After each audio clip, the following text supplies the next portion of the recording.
Hello, my friends. I just wanted to talk a little bit, a minute or two, about perimenopause to menopause, postmenopause, and the voice. You may have not ever considered it, but the same mucous membranes, it's not just sharing the same type of tissue structure.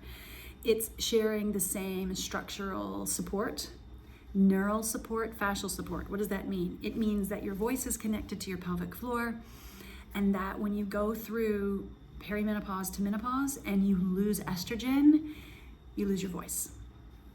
I'm sorry to say, but that's what happens.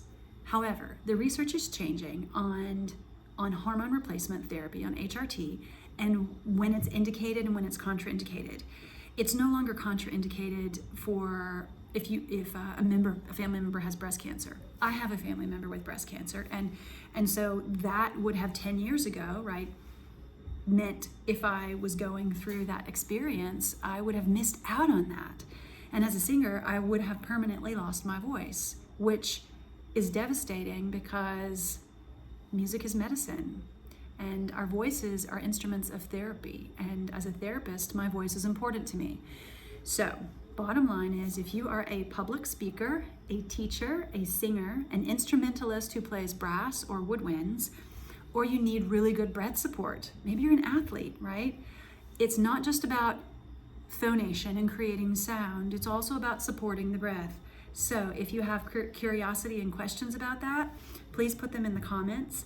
I do, as an integrative physical therapist, using functional medicine, lifestyle medicine, integrative medicine.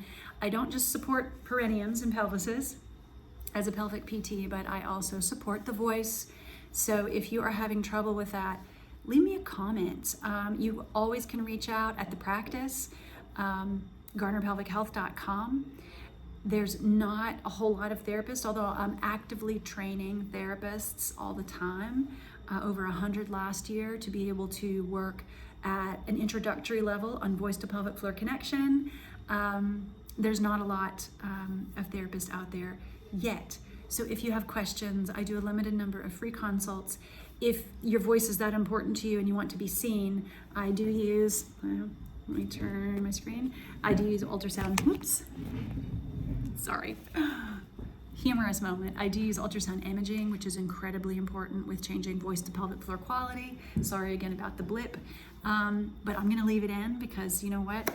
We have to have a sense of humor, and we're far too serious, especially when it comes to losing pelvic floor function, losing your voice. So if you're losing your breath, pelvic floor function, or your voice, which may look like back pain, leakage, prolapse, painful intercourse, it may frankly look like just losing your voice, and you haven't changed anything. It could be that you're as early as, in your mid-30s, perimenopause begins. So if you're female and your voice is changing, reach out, because it could be estrogen support that is missing.